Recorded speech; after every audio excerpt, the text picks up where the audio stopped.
Welcome to the Real Estate Addicts Podcast with your host, Marc Savatsky, Choose Boston. Ray Herzog, RH Investment Group. Dan Rubin, RH Investment Group. All right. And today we're talking more AI. So we have a hackathon tonight at the Union. This is my first hackathon. What are we hacking? We are hacking. So Building we have code? A series of events at the Union, which recur monthly. One of them is Hard Hat Huddle every third Thursday. It's just informal, casual networking every third Thursday. The hackathon is one, and Behind the Build is the third. So Behind the Build is no cameras, no microphones. Someone really just goes through all the ins and outs of their projects. But the hackathon, I'm excited about. We have a number of students from the Northeastern Real Estate Club, really big brain, smart kids, and people who Great school. Maybe a little more gray hair. But certainly some experience to go with it, who are not quite as technology savvy. And we're going to break into teams and we're going to attack a prompt. And tonight's prompt is construction estimating. It's fairly broad, but we're going to try to, do some vibe coding and come up, have a contest here, and whoever has the best product at the end of the evening. So you're trying to make the best product using AI only, start blank sheet. Or can you bring your own resources? Hey, here's all my known higher costs. Because you're gonna have to come if you want more sheet. Detailed answers. But okay, yeah. Do they have to use a specific AI tool? No, can they use whatever they can want? Use any tool. Yeah. And okay. And are they allowed to use like outside developed resources, or does it just talk to? Ray's asking so many specific questions. You should come, Ray. Well, here's why I'm asking, because now you guys gave me such a hard time about not using AI. I'm using AI, and I'm trying to build like this entire, what started as wanting our virtual assistant to just send us better formatted emails has now turned into this whole replace our VA. Not replace her, but like get her focused on doing tasks rather than reporting on the tasks. Because I think she can only handle one of those two things efficiently with her 4 hours a day. And so rather than updating emails and sending me an email of what she did, or updating her own set of systems when she'd be using our system of record, just do stuff. Like when a message comes in, do it. Or how do I know that she's following up? So it's going to have built-in follow-up flagging and status requirements and alerts, and she won't be able to escape the end of day report. He's basically building our like an in-house like property management tool. Yeah, Nice. essentially. Minus payment processing and that sort of stuff. We have payment processing for Circa, for the Union, all that's built in. But I think the distinction, because this is episode 3 or something on AI, so it's really no longer just like a replacement for a Google search. Find me the best this. It's now really like do things for me, and that's what I was hoping we'd focus on here. Make me a billionaire. So I don't care how you do it. I also think though that you got to be careful. Okay. Because I've started to go down this path, and my wife, who works for a much larger financial services company, also tells me that people within her organization are doing the same, and it's almost like they're spending more time like trying to use AI to solve or do something for them when they could have spent less time just doing that task. So they're like swinging the complete other way, and they're using AI for literally everything. I'm trying to think of an example because I just went down the same rabbit hole, and I justified it to myself by saying I'm going to have to do this repeatedly. So though I'm spending an inordinate amount of time, right? Oh, I know exactly what it was. Sun Property, Anthony reached out for a certificate of insurance and a W-9 from Circa, and he wanted the COI to name his company's information. So I wanted to create a skill, and the way to do it is we email Starkweather and Shepley with the information, then we get the thing back, and then I would attach that and send it with and I wanted to create a repeatable skill set for that, and it was torturing me a little bit, but I know it's going to happen a lot. That's blocking. It's a repeatable task. Did you get it done? Task. Yeah. That works now. Okay, so but now you've got to do that. Yeah. But for every aspect of the business, like how long would that take to build out?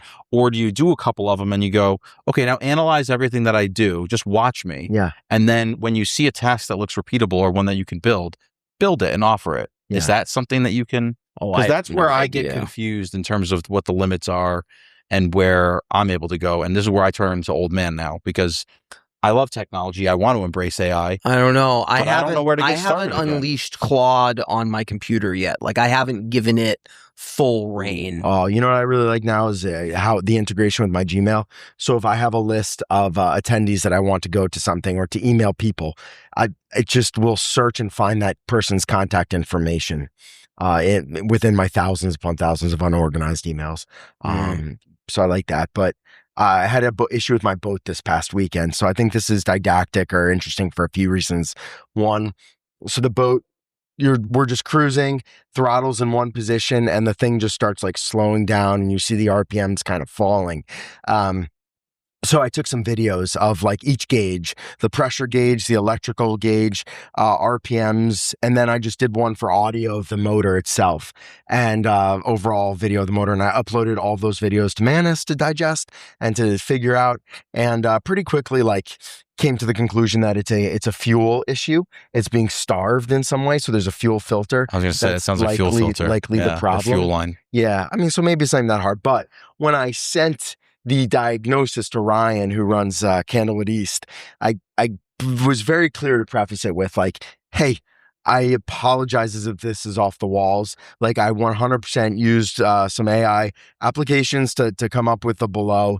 Let me know what you think. I certainly respect your expertise and opinion.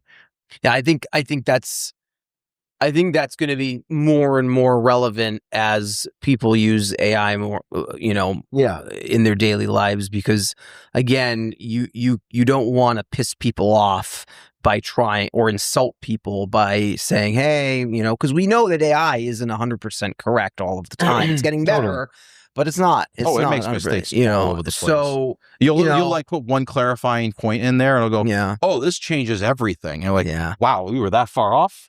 I also think it also caters to you and tries to like make you feel it all the time. But anyway, another example is we're working on doing some massing and exploring potentially adding some units to a building that we own down in Bridgewater. And there's a small part of the property that has some wetlands. And so before we do our existing condition survey, we want the wetlands flagged, so then our surveyor can make sure it's added to their survey. And I reached out to a local wetlands scientist, I guess they're called, and it's like he sent a proposal for like $800, and Ray plugged it into Claude. Well, I sent an email. I know Ray so well that I forwarded the proposal to Ray, and I said, Ray, let me know what questions Claude has that you want me to ask, because I know Ray is exactly going to. I know. Okay. To be fair, for an $800 proposal, it was like 5 pages long. Well, I'm not reading this. Well, the thing that he prefaced to me when he called me, and he was like, the attorneys make us do this. It's a standard disclosures and limitations. But anyway, like for $800, I don't need to spend. I feel that it would annoy him if I sent the 12 or 15 questions that AI had about like, what methodology are you using and all this and all that. It's like, he's fucking flagging the wetlands. Like, it's just. Are you an asshole? Yeah. So like. Respond to that. Well, no, when I for knew $800 to get a professional out of bed and take you on as a client. Listen, I understand it completely. And I told Dan, I understand there are a lot of questions here, and this is a lot for the size of the contract. I said, so maybe a phone conversation is better, because then it doesn't come off the same way, right? Yeah, I think that's good. You can still ask the same questions, but it's like, oh, hey, I just wanted to run a couple of things by you. I did call him and I asked him a couple of the questions, but I didn't ask him all of the questions because I think that some of them were not relevant. So you know what my like old school thing is now is phone calls. Like I'm big on like, anytime someone's like, I emailed them. I'm like, okay, I don't care. Did you call them? Someone on my team. I ask that all the time. Ask what? I ask you that all the time about phone. Because you're like, you want everything in writing.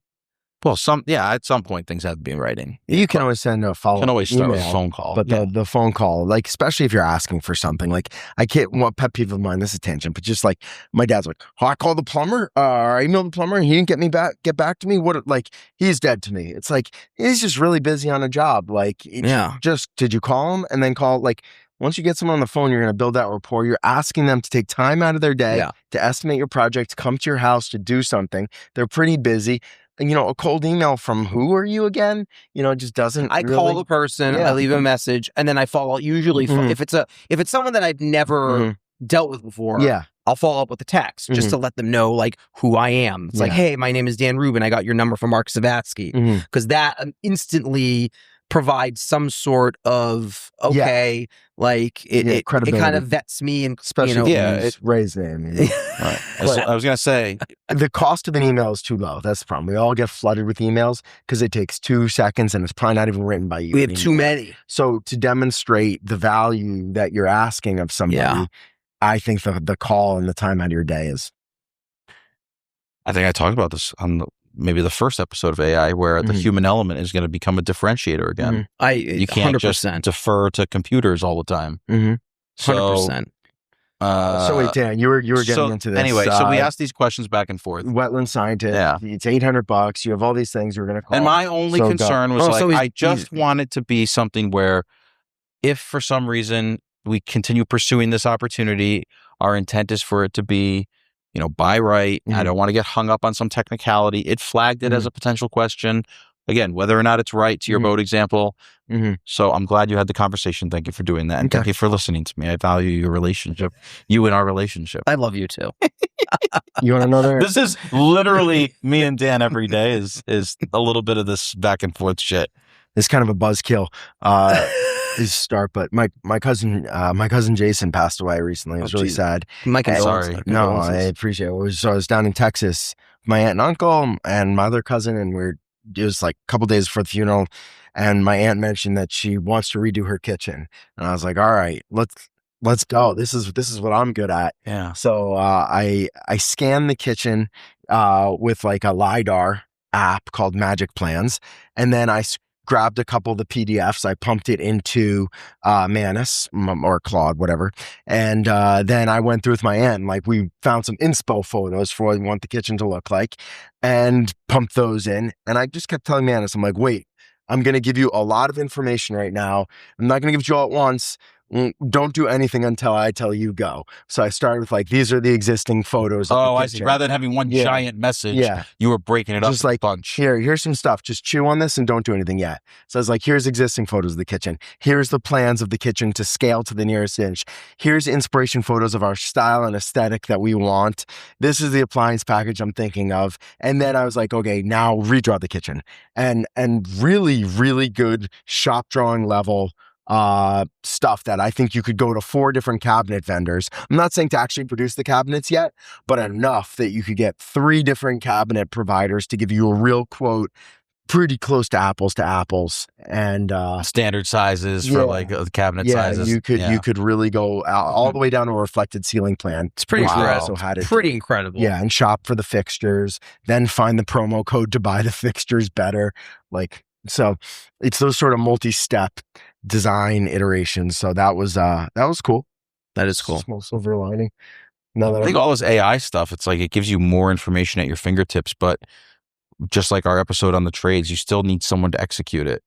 And so it's just going to put more of a bottleneck on the boots on the ground folks that are taking vision and making it reality. A lot of the like you'll have administrative planning process, and then to like the execution phase is just going to get all gummed up.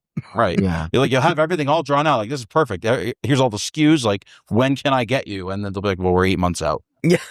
that's a real problem. People. So, but I don't know. Another thing that's cool though. I've been using one AI to write a prompt for another AI. Oh, I've done because that. Prompt engineering takes so long. So sometimes I'll just like word vomit all my thoughts and say like, now make this like a masterful prompt. And does a pretty good job of being like, you're an architect from, this well-known reputable firm. And like, do you have like a markdown file is what they call them, MDs, that kind of gives that gives context as to who you are? Did you go through like that self? Is that what you're just referring to? Like, tell me everything about me, that kind of knows thing. everything about The me. 50, 40, 50 questions. No, but as I've used it so much and I've continuously plugged it in, it now references, like, it knows that I'm in real estate development, and it knows that I have a podcast, and it knows all this shit about me. Yeah. Because now when it responds to some of my questions or my prompts,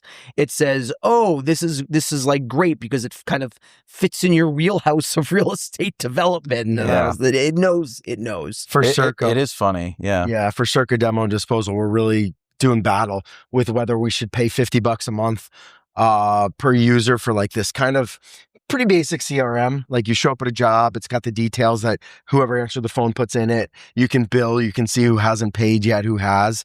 And thus far, we're sticking with our own that we built because we like it better. It has its flaws right now, and we're still ironing them out. But you can directly control that. Yeah. And in almost real time, fix a bug. Our transaction that we did was flawless as far as I can tell. Yeah, if something happened behind the scenes, well, then someone texted me today and said, "You just sent me a bill for $0. Is that real?" And I was like, "No, discount Yeah. first time, Yeah. first time discount." Hey, that's nice enough of them to tell you. Yeah, no. How many? So do you use? You've created a lot of skills within Manus.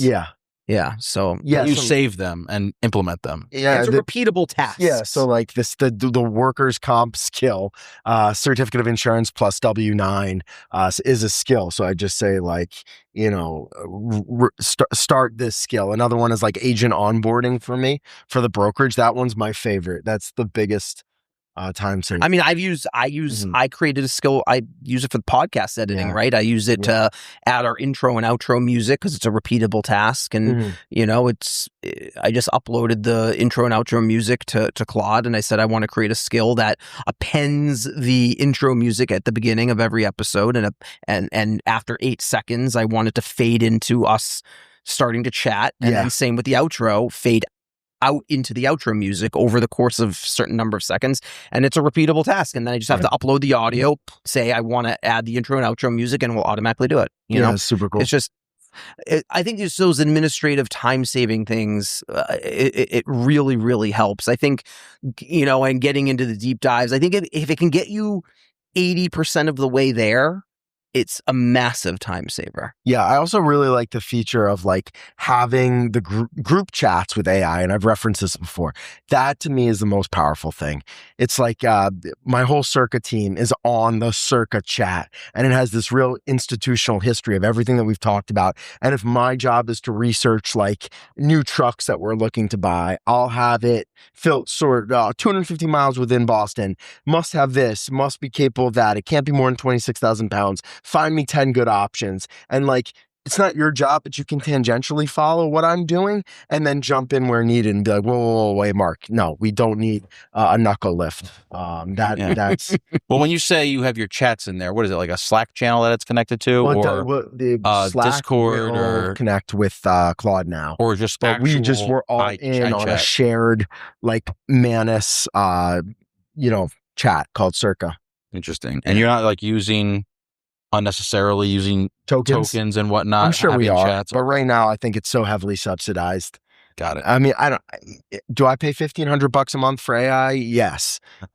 Is that worth every penny? And that isn't for the amount of business that's doing. We were about to pay just for the union. We had $500 a month queued up for some fitness app that was a total circle and a square, round peg, square hole kind of thing. But we were going to like make it work because it did billing and it allowed us to reserve the conference room. And, at the time I was on Upwork trying to hire someone from overseas to build us this app. And I was just like, Josh, like, hit the pause button. Give me one weekend. I ended up in a tow truck from New Hampshire to Boston for 4 hours, which is a long story. But during that ride, I built the Manus app. That's crazy. Not the Manus app, excuse me. The Union app app. Manus, yeah. Yeah.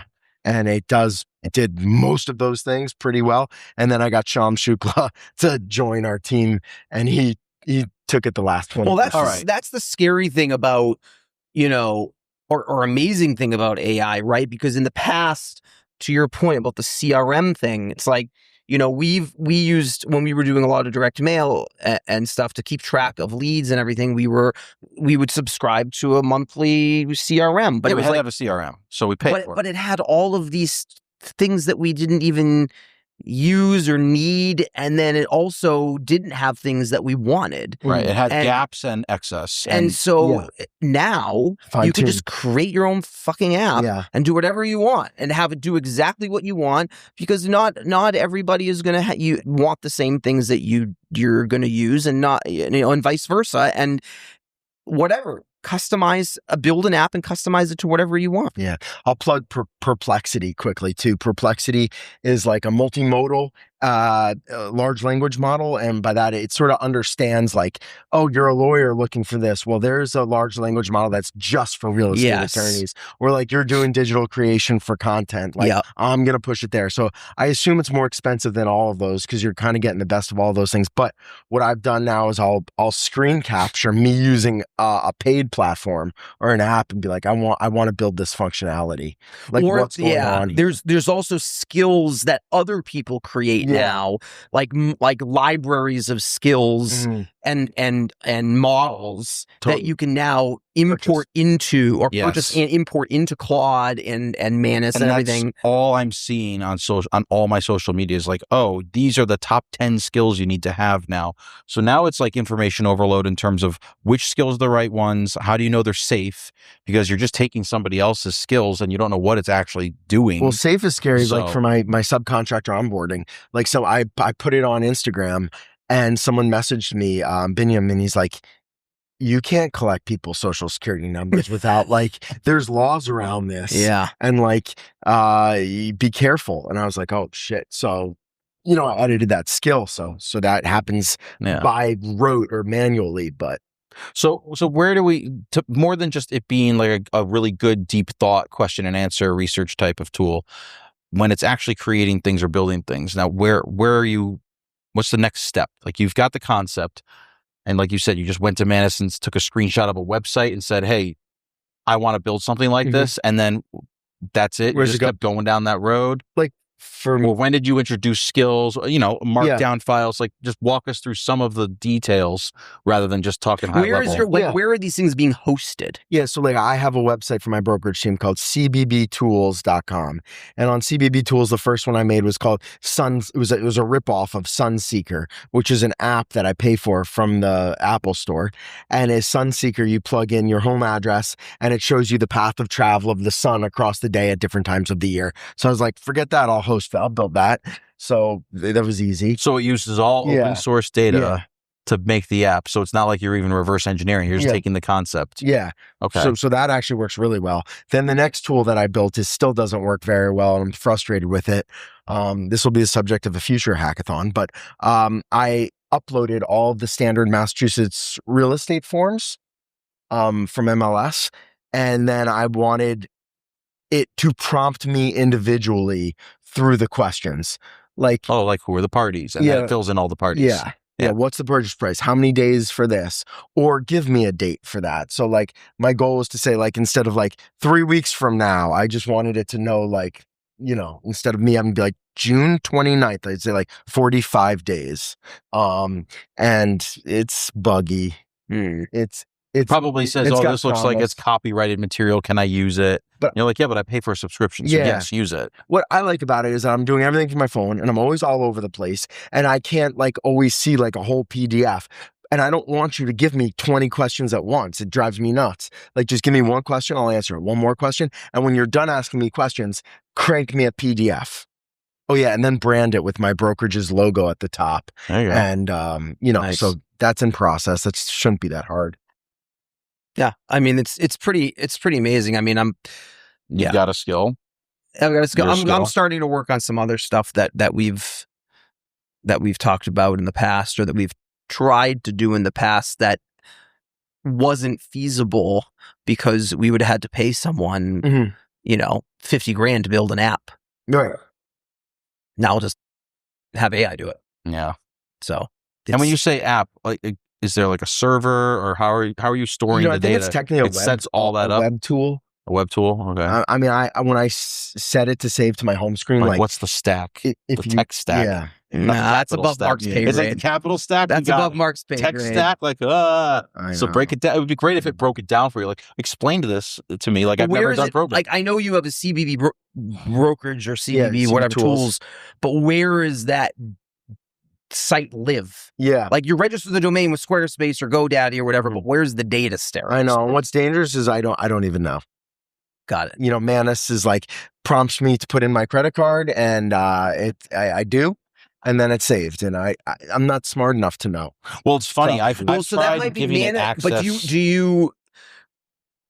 do you give Manus like the authority? Like, is the website, is the domain pointing to a Manus name server? Like, I don't understand how when it's you connected. hover over the link, Yeah. where does it go? We'll talk offline. I'll show you All all right. this because Okay. maybe you can. Maybe educate we need me. a demo. We'll do a follow. One other quick thing that I This like is to our do now. side coming Yeah. out. Yeah. This is our Yeah. engineering stuff Yes. coming out. Dorks. We're not even dorks, like relatively No, this speaking is- anymore. yeah, I know. this I know. Pretty tech retarded now. Yeah. You know? Can't use that word. Tech R. Okay. Mhm. Techer. I've been doing this one too. Like because I have a lot of screen time, we're always traveling. I'll have it make me custom podcasts. So topics I'm interested in, people have sent me articles, or just like I'm reviewing something for Good Housekeeping magazine. I want to know like what I need to tell my electrician. What are the benefits of this product? What are things to look out for? And I'm just like do a podcast, and then I'll play it in the car. That's 10 minutes hilarious. long. Yeah. So like it reads, pretty it basically good. reads it to you. Yeah, like it's reads a all the piles and- article, reads the manual, but then like makes it a little entertaining. It's okay. Interesting. So I think, yeah. I mean, I don't know what a lot more about AI. I think this After is the a hacker. very Yeah, surprise. I think. Let us know how it goes. yeah, Let us know who wins. okay. And Well, I'm the I mean, judge. we're probably just going to continue to talk a lot about AI over the course of the next X amount of months and the foreseeable future, since it's here to stay, and Right. How we're integrating it how into our we're businesses how we're now, integrating you know? it into our businesses. It's not and, just talk and, anymore. Yeah, now we're actually using it in our daily lives. So cool, man. Thanks everyone for rating, reviewing, for joining our YouTube channel, and for supporting the podcast. We'll catch you on the next one. Later. Cheers.